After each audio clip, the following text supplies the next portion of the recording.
ನಮ್ದು ಪಾಲಿಟಿಕ್ಸ್ ರೀ. ಕಾಂಗ್ರೆಸ್ ಅಂಬೇಡ್ಕರ್ನ ಸೋಲಿಸಿತ್ತಪ್ಪ, ಅದು ರಾಜಕೀಯ ಏನಿವಾಗ?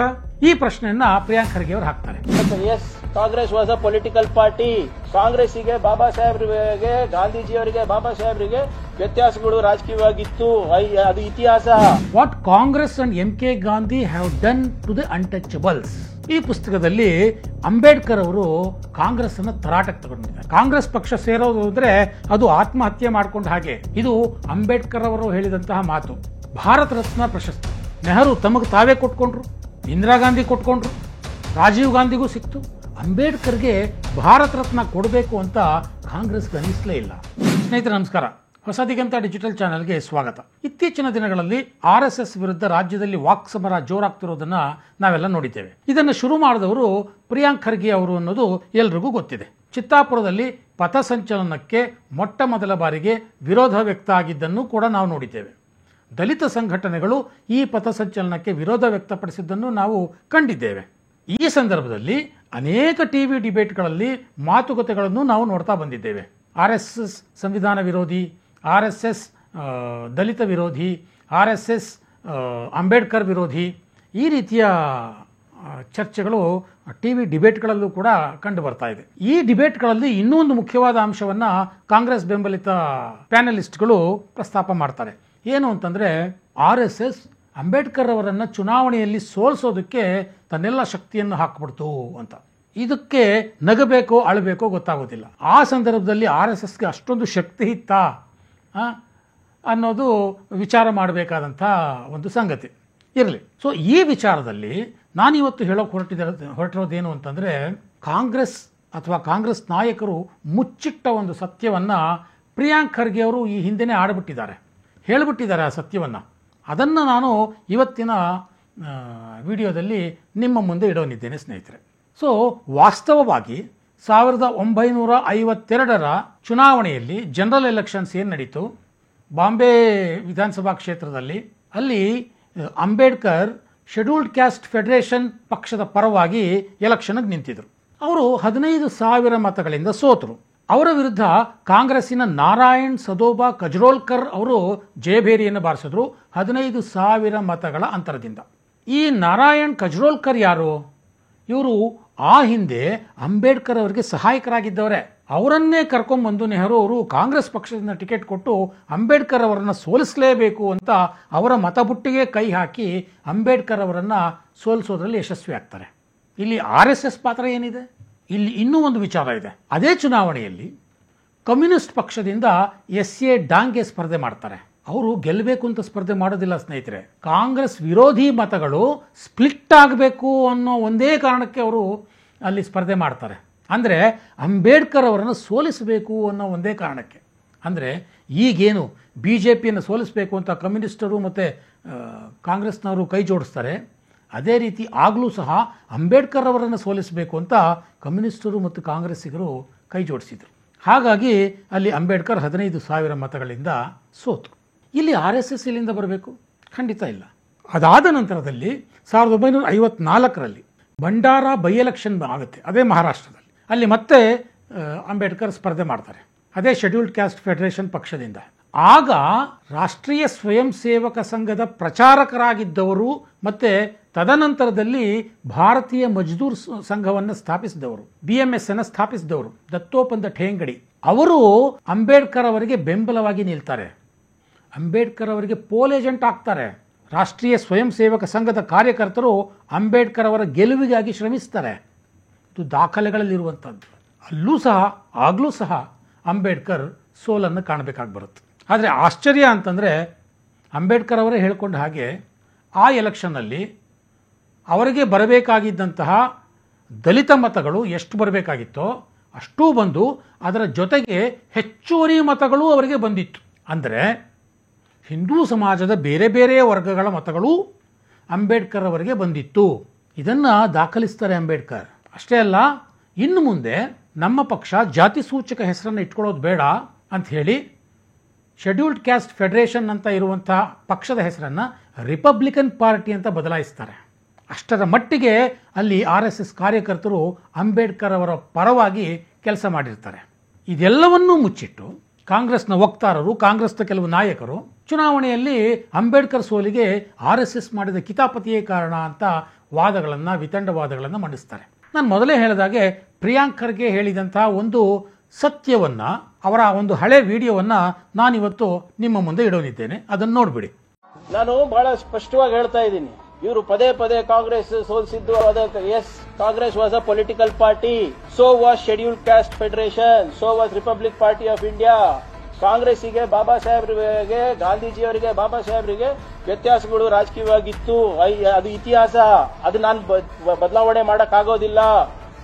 ಬಾಬಾ ಸಾಹೇಬ್ ಅಂಬೇಡ್ಕರ್ ಅವರು ಒಂದು ಪುಸ್ತಕನೇ ಬರೆದ್ಬಿಟ್ಟಿದ್ದಾರೆ, what Congress has done, what Congress and MK Gandhi has done for the different. ನೋಡಿದ್ರಲ್ಲ ಸ್ನೇಹಿತರೆ, ಸ್ವತಃ ಪ್ರಿಯಾಂಕ್ ಖರ್ಗೆ ಏನು ಮಾತಾಡಿದ್ದಾರೆ. ಇದು ಕೆಲವು ವರ್ಷಗಳ ಹಿಂದಿನ ವಿಡಿಯೋ. ಹೌದ್ರಿ, ನಮ್ದು ಪಾಲಿಟಿಕ್ಸ್ ರೀ, ಕಾಂಗ್ರೆಸ್ಸು ಅಂಬೇಡ್ಕರ್ನ ಸೋಲಿಸಿತ್ತಪ್ಪ, ಅದು ರಾಜಕೀಯ ಏನಿವಾಗ, ಈ ಪ್ರಶ್ನೆಯನ್ನ ಪ್ರಿಯಾಂಕ್ ಖರ್ಗೆ ಅವರು ಹಾಕ್ತಾರೆ. ಹೌದಪ್ಪ, ಅವ್ರದ್ದು ಒಂದು ರಾಜಕೀಯ ಪಕ್ಷ, ನಮ್ದು ಒಂದು ರಾಜಕೀಯ ಪಕ್ಷ, ಅದರಲ್ಲಿ ತಪ್ಪೇನಿದೆ. ಇನ್ನೂ ಒಂದು ಮುಂದುವರೆದು ಹೇಳ್ತಾರೆ ಪ್ರಿಯಾಂಕ್ ಖರ್ಗೆ ಅವರು, ನೀವು ಕೇಳಿಸ್ಕೊಂಡಿರ್ಬೇಕು. ಭಿನ್ನಾಭಿಪ್ರಾಯಗಳಿತ್ತು ರೀ, ಗಾಂಧಿಗೂ ಅಂಬೇಡ್ಕರ್ಗೂ ಭಿನ್ನಾಭಿಪ್ರಾಯ ಇತ್ತು, ಕಾಂಗ್ರೆಸ್ಗೂ ಅಂಬೇಡ್ಕರ್ಗೂ ಭಿನ್ನಾಭಿಪ್ರಾಯ ಇತ್ತು. ಅಂಬೇಡ್ಕರ್ ಅವರೇ ಅವರ ಒಂದು ಪುಸ್ತಕದಲ್ಲಿ ಬರೆದಿದ್ದಾರೆ. ಯಾವ ಪುಸ್ತಕ ಅದು?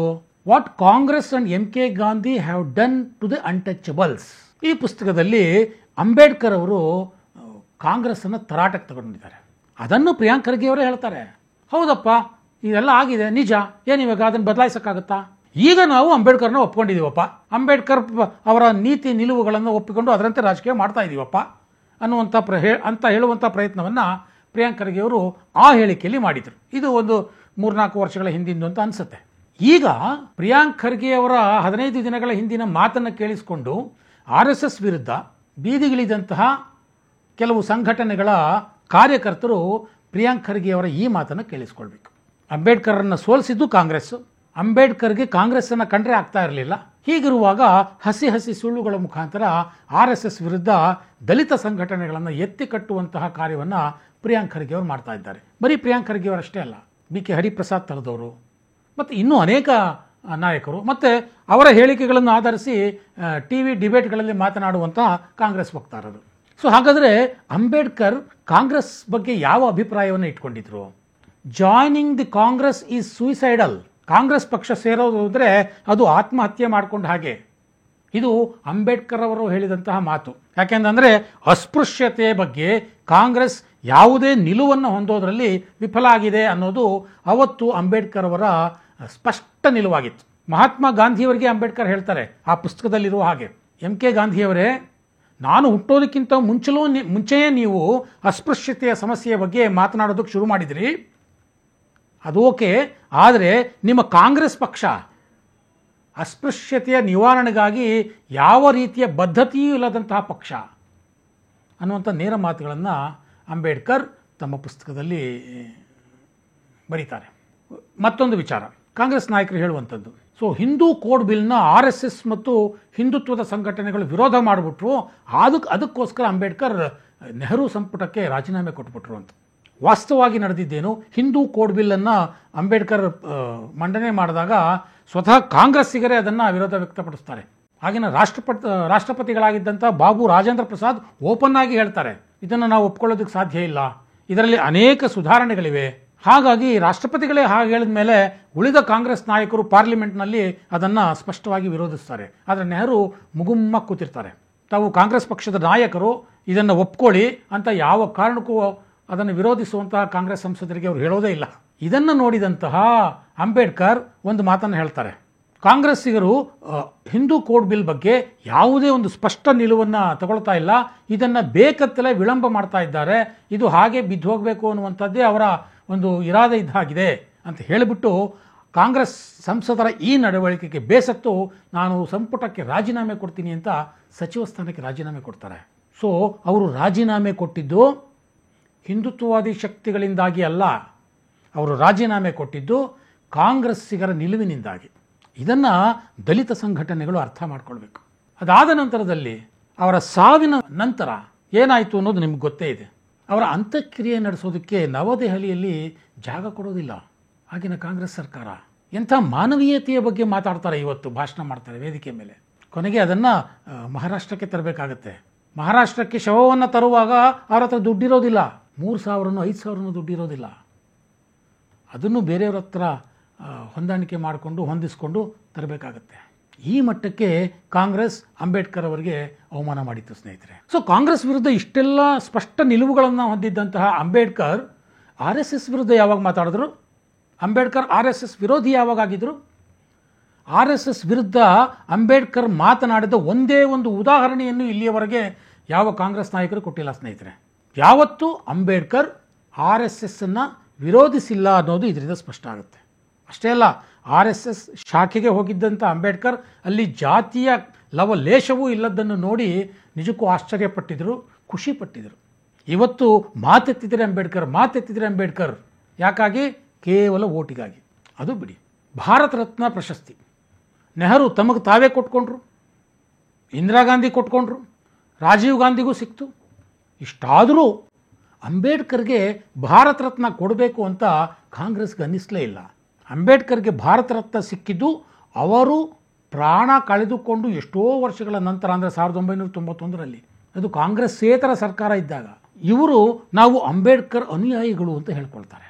ಅಂಬೇಡ್ಕರ್ ಅವರ ಜನ್ಮ ಸ್ಥಳ, ಅಂಬೇಡ್ಕರ್ ಅವರು ಸಾವನ್ನಪ್ಪಿದ ಮನೆ, ಅಂಬೇಡ್ಕರ್ ಅವರ ಅಂತ್ಯಕ್ರಿಯೆ ನಡೆದ ಅಂಬೇಡ್ಕರ್ ಸ್ಮಾರಕ, ಅಂಬೇಡ್ಕರ್ ಬ್ರಿಟನ್ನಲ್ಲಿ ಓದಿದ ಅವರ ಒಂದು ಮನೆ ಅಥವಾ ಒಂದು ರೂಮು, ಅಂಬೇಡ್ಕರ್ ವಾಸಿಸಿದ್ದ ನವದೆಹಲಿಯ ಮನೆ, ಇವೆಲ್ಲವನ್ನೂ ಸೇರಿಸಿ ಪಂಚತೀರ್ಥ ಅಂತ ಅದಕ್ಕೆ ಹೆಸರು ಕೊಟ್ಟು ಅದನ್ನು ಅಭಿವೃದ್ಧಿಗೊಳಿಸಿದ್ದು ಈಗಿನ ನರೇಂದ್ರ ಮೋದಿ ಸರ್ಕಾರ. ಅಷ್ಟರ ಮಟ್ಟಿಗೆ ಅಂಬೇಡ್ಕರ್ಗೆ ಕೊನೆಗೂ ಗೌರವ ಸಿಕ್ತು ಅಂತ ಅಂಬೇಡ್ಕರ್ ಅನುಯಾಯಿಗಳು ಸಮಾಧಾನ ಪಟ್ಕೊಳ್ಬೇಕು. ಇಷ್ಟೆಲ್ಲ ಇತಿಹಾಸ ಇರುವಂತಹ ಕಾಂಗ್ರೆಸ್ ಅಂಬೇಡ್ಕರನ್ನು ಯಾವ ರೀತಿ ನಡೆಸ್ಕೊಳ್ತು ಅಂತ ದಲಿತರು ಮುಖ್ಯವಾಗಿ ಅರ್ಥ ಮಾಡ್ಕೊಳ್ಬೇಕು. ಇವತ್ತಿನ ಕಾಂಗ್ರೆಸ್ ನಾಯಕರ ಮಾತುಗಳಿಗೆ ಮರುಳಾಗದೆ ವಾಸ್ತವವಾಗಿ ಅಂಬೇಡ್ಕರ್ ಹೇಳಿದ್ದೇನು, ಅಂಬೇಡ್ಕರ್ ಪ್ರತಿಪಾದಿಸಿದ್ದೇನು, ಅಂಬೇಡ್ಕರ ಸ್ಪಷ್ಟ ನಿಲುವುಗಳು ಯಾವ್ಯಾವ ಪಕ್ಷದ ಬಗ್ಗೆ ಏನೇನಿತ್ತು ಅದನ್ನು ದಲಿತ ಸಂಘಟನೆಗಳ ಕಾರ್ಯಕರ್ತರು ಅರ್ಥ ಮಾಡ್ಕೊಳ್ಬೇಕು. ಹಾಗೆ ಅರ್ಥ ಮಾಡಿಕೊಂಡು ಆ ನಂತರದಲ್ಲಿ ಹೋರಾಟಕ್ಕಿಳಿದ್ರೆ ಅಂಥ ಹೋರಾಟಗಳಿಗೆ ನಿಜಕ್ಕೂ ಬಲ ಬರುತ್ತೆ, ಇನ್ನಷ್ಟು ಶಕ್ತಿ ಬರುತ್ತೆ, ಇನ್ನಷ್ಟು ಜನಬೆಂಬಲವೂ ಸಿಗುತ್ತೆ.